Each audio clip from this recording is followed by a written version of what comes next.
Good evening, I'm Dennis Ward. Welcome to APTN National News. You really can't put a price on the value of clean drinking water. However, Iqaluit City Council has put a price on how much it costs to lose your drinking water. They're hoping to recover that cost from the government of Nunavut. Iqaluit hasn't had clean drinking water since October 12th, when fuel was discovered in the water supply. City Council will be making a motion tonight to ask the government of Nunavut for $1.5 million under the territory's Municipal Assistance Program. The biggest part of that total is over $900,000 the city lost on water bills in October after they passed a motion to not bill people for contaminated water.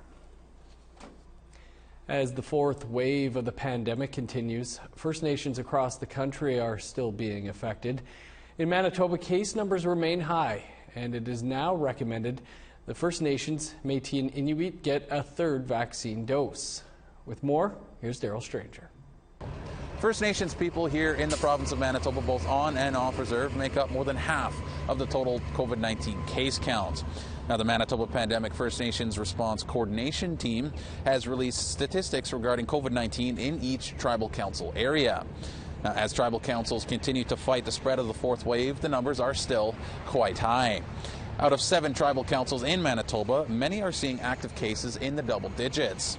Now, for instance, the Swampy Cree Tribal Council has seen over 2,200 cases since the pandemic began, and they still have 136 active cases. Now, in northern Manitoba, Four Arrows Regional Health Authority recorded 1,900 cases, and they currently have 13 active in that area.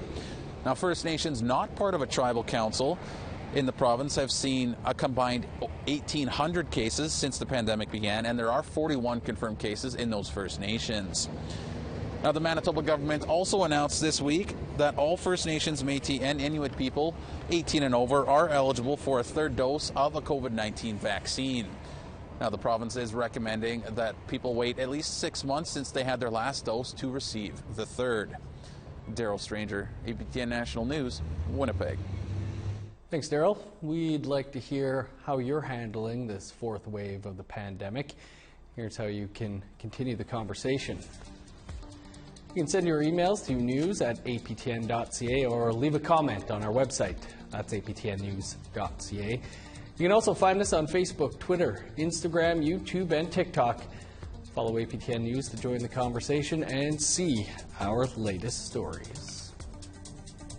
In British Columbia, protests over old-growth logging have lasted now more than a year. Now the BC government says they will work with First Nations to defer the cutting of 2.6 million hectares of old-growth forests. In a press release, the province stated the deferrals are a temporary measure. They've shared maps of the deferred areas with land title holders and are requesting the nations respond in 30 days if they support the deferrals in their territories. The Union of BC Indian Chiefs says the deferrals are a political move, and old-growth logging continues in the province. Permits are in place, and logging will continue in the foreseeable future at the same rate it has in the past, which is devastating. What the province has done, in essence, is defer the deferrals. They've punted this issue down the road. They've dumped it in the laps of First Nations. Still in BC, Williams Lake Mayor Walter Cobbs is still under fire from First Nations leaders and even his own city council after he recently shared a post about residential schools on his Facebook page. Now, as it turns out, the mayor has come under fire before for his comments about Indigenous peoples. APTN's Tina House has more on this story. Demands for the Williams Lake mayor's resignation continue. It started when the mayor shared a post stating that there is another side to residential schools and that Indigenous people want to be victims. On November the 2nd, at a city council meeting, City Councillor Jason Ryle spoke publicly to the mayor. You attempted to defend an indefensible position, and I'm disappointed that the work that we as council and staff have done in working towards reconciliation feels like it's all but undone with a quick click of a share. And this isn't the first time that Mayor Cobb has been heard speaking in a racist tone. Back in 2010, APTN interviewed Walter Cobb, who was at the time the president of the local Chamber of Commerce. This is what Walter Cobb had to say about Indigenous people back then. They don't want to work, and they don't want, in some cases, some of those leaders don't appear to not want the people on their reserves to work or prosper.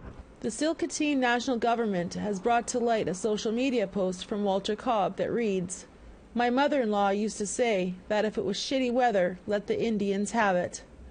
Although the mayor has apologized for sharing the post about residential schools, Iqaluit National Government Chair Chief Joe Alphonse is not having it. It's not the first time. This is he's had a long history of singling out First Nation people, and it's time to hold him accountable. And that's why we don't accept his the apology. That wasn't very sincere. We want him to still resign, and it's up to his council to step up to that plate. Back at the City Council meeting, Councillor Ryle continued to let the mayor know how he felt about his actions. I am equally disappointed that this is another misstep in a pattern of behavior that is either hurtful, misplaced, or inconsiderate of those whom you're trying to represent. Whether it's public art displays or comments around Indigenous issues, your pattern of behavior of speaking first and thinking after has put us on the back foot too many times. I'm tired of it. There has been an online petition started that has just about exceeded 1,000 signatures asking for his resignation. However, Mayor Cobb remains in office. We requested an interview with him, but we didn't hear back by the time this story went to air. Tina House, APTN National News, Vancouver. To Manitoba now, where former Member of Parliament Shelley Glover's case against the Progressive Conservative Party of Manitoba took one step forward today. A Manitoba provincial court judge will decide in 2 weeks' time if the court has the power to overturn Premier Heather Stefanson's recent win. Glover, who is Métis and a former federal cabinet minister, ran against Stefanson and lost in a PC leadership race this October. One of her election officials alleged the ballot boxes weren't secure and that the total number of ballots changed the day of the count. Stefanson was sworn in on Tuesday, but Glover insists she won, saying party members deserve answers. I'm doing this for members. Members deserve to know what happened here, and democracy must be served. So for me, there's no choice. I've always been someone who stands up for what's right and stands up for the truth. And in this case, that's all I'm trying to do, is to get to the bottom of this very, very disturbing count. Canadian flags have been at half-mast for roughly 6 months now. The calls are growing louder to have them raised before Remembrance Day. Details coming up after the break.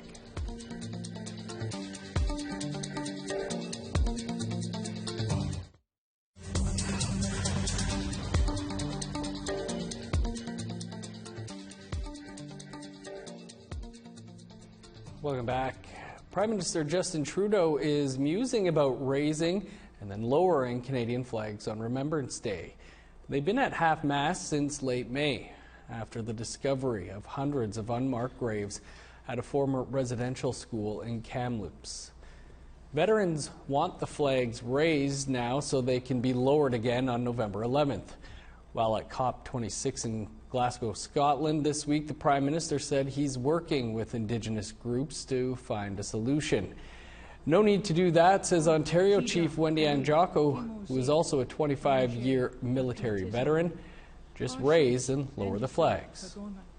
In order to honor veterans, you have to lower the flag.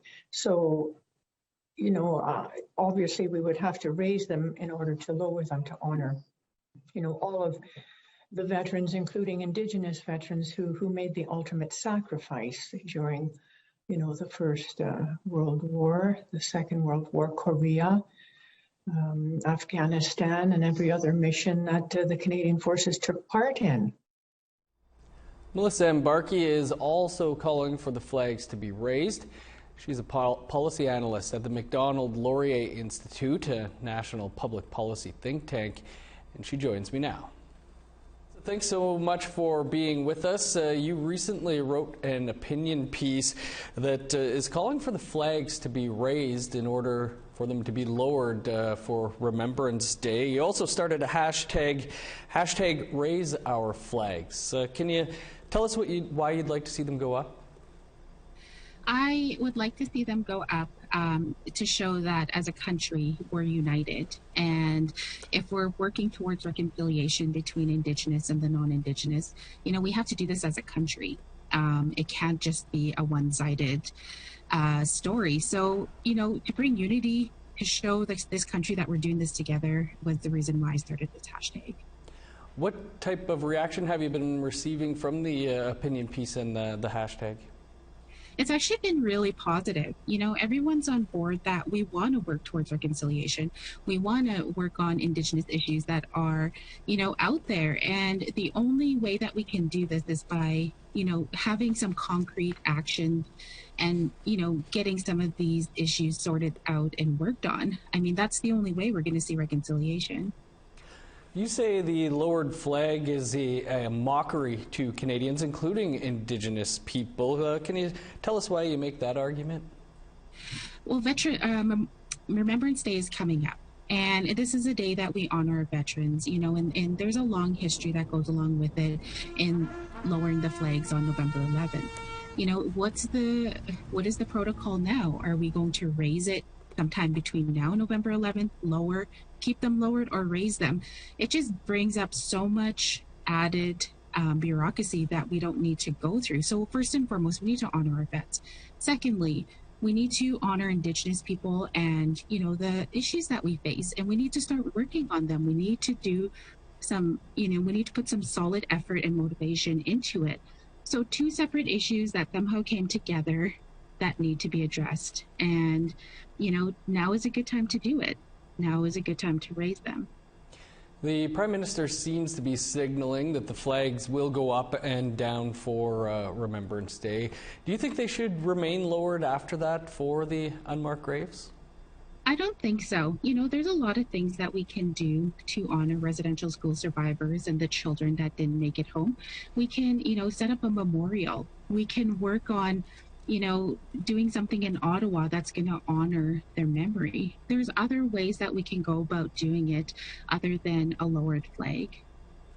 Melissa, we'll have to leave it there, but really appreciate you taking some time for us today. Thanks for having me. It's time now for our final report on the Governor General's recent state visit to Germany. Except tonight, we're not talking about Mary May Simon herself, but about the object she went to see. As Lindsay Richardson explains, one German museum is hoping to undo the stereotypes, feeding the country's passion for First Nations culture. The totem pole is an icon of Northwest Coast First Nations.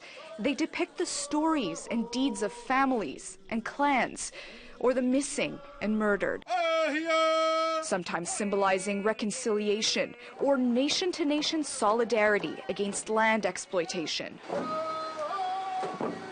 Though it's strange to spot them across the country in the east, stranger still spotting them 8,000 kilometers and an ocean away, here in Berlin, where two coastal totem poles are the featured items of a North American pavilion set to open at the Humboldt Forum in 2022. The red cedar totem poles have been in storage for more than 30 years. The origins of one still a mystery. We don't know anything about the producer or any owner. What we think is that it was commissioned by a British trader, Robert Cunningham, and that it maybe was already adapted to European tastes. The second was purchased by a renowned explorer who brought more than 3,000 coastal items back to Germany. The collector, Adrian Jacobsen, traveled in the 1880s the west coast of Canada, and on Haida Gwaii he bought this bowl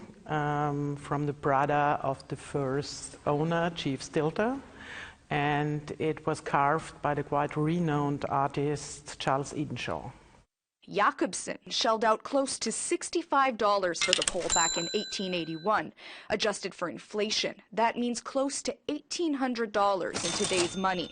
To Zesnik, their value far exceeds their ticket price. If you compare it with costs for logistics or transport, it was much, much less. Especially in Germany, where First Nations items are upheld as cultural curiosities.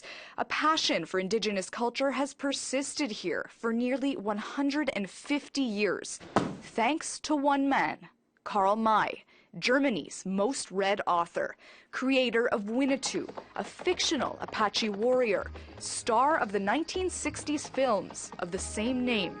Mein weißer Vater verlangt viel von Winnetou. Except Mai never visited the Old West, and today his much-beloved character reads like a caricature. There are very different cultures, different languages, different cultural production, and I think that's very important to teach. There's a German word for this phenomena. In English, it translates to indie enthusiasm. Thanks to Mai, it's rooted in stereotypes. Just ask international hoop dancer Dallas Arcand, Cree, whose community is in Treaty 6 territory. You know, I'm a mixed breed, like a lot of us are. I've experienced that in my previous experience in Europe. I was accused of being an imposter, and they didn't think I was Indigenous, and they asked me why I have colored eyes, and because I didn't look like our ancestors, like Sitting Bull or anything like that. The big thing, though, is I like to bring people to the 2021 of what it is to be Indigenous. Zesnik agrees. I mean, it's not only cultures with feathers and poles. Museums have an important role to play in education. During her time in Germany, Governor General Mary May Simon toured several exhibits featuring First Nations and Inuit historical items. She acknowledged Germany's work towards reconciliation in an interview with APTN. When I met with leaders, we had an opportunity to talk to each other about some of the initiatives that we have to undertake to address the wrongs of the past. And we've also talked about how difficult it is to talk about these issues. And you know, the president of Germany told me that he goes every day to an event that addresses reconciliation. And as Governor General, I hope I'll be able to do that as well. In museums, this means modernizing narratives. Though well respected in his time, Jakobsen, who brought the totem poles to Berlin, also recruited First Nations and Inuit families for Germany's turn-of-the-century ethnological exhibits, better known today as human zoos. We will kind of have counter-narratives to Jakobsen's 19th century perspective as a collector who was collecting in times of European colonialism, and then having perspectives of First Nations representatives from today. I'm still learning, and we hope that these processes of transcultural cooperation will go on. Lindsay Richardson, APTN National News, Berlin. What a story. Thanks again to Lindsay and Tamara for all their work in Germany. Well, it's been a busy week and another high-profile Indigenous identity controversy. Divisive comments from a former Prime Minister and a proposed papal visit have all come to light. Nation to Nation is tackling those topics tonight right after the news. Here's host Brett Forrester with a preview. Every week, it seems someone new is accused of falsifying their Indigenous identity. Is it becoming more frequent, or are fraudsters just getting called out? University of Alberta professor Kim Tallbear joins me to explain. Jean Chrétien prompted backlash when he said abuse at residential schools was never mentioned when he was Minister of Indian Affairs. Mi'kmaq Senator Brian Francis calls those comments ignorant and offensive. And the Coastal GasLink pipeline standoff may have receded from the headlines, but that doesn't mean it's gone away. Hereditary Chief Na'Moks joins me for an update from the territory.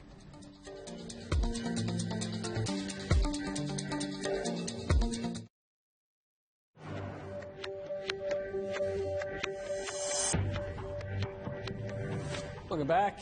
Time now for our photo of the day. APTN National News web producer Mark Blackburn sent us this photo of a totem known as the Raven. It sits in Confederation Park in Ottawa and was carved and donated by Henry Hunt. If you have a great picture, send it to share@aptn.ca. We'd love to share it as our next photo of the day. Time now to take a look at tomorrow's weather forecast. Starting on the East Coast, 10 with showers in St. John's, 7 in Halifax. -1 with snow in Kuujjuaq, +1 in Nain. 6 in Montreal, 2 with snow in Chibougamau. 5 with snow for Sault Ste. Marie, showers and 7 in North Bay. 10 and cloudy for Thunder Bay, 6 for Sioux Lookout. 7 in God's Lake, Norway House and the Paw. 12 with showers in Winnipeg and Gimli, 9 in Dauphin. 14 and rain in Regina, 12 and sunny in Saskatoon. 8 in Meadow Lake, 5 for La Ronge. In northern Alberta, snow and +3 for Fort McMurray, 6 in Grand Prairie. 11 above in Edmonton and Lethbridge, where rain is expected. +10 with showers in Vancouver, 11 with rain in Victoria. -1 with flurries in Fort Nelson, +5 in rain in Prince George. -10 in Old Crow with snow, 0 with flurries in Whitehorse. 1 below in Yellowknife, 10 below in Norman Wells. Snow and -2 for Sax Harbor, snow and -4 in Paulatuck. +1 with snow for Chesterfield and Whale Cove. -12 in Resolute, 10 below with snow in Iqaluit.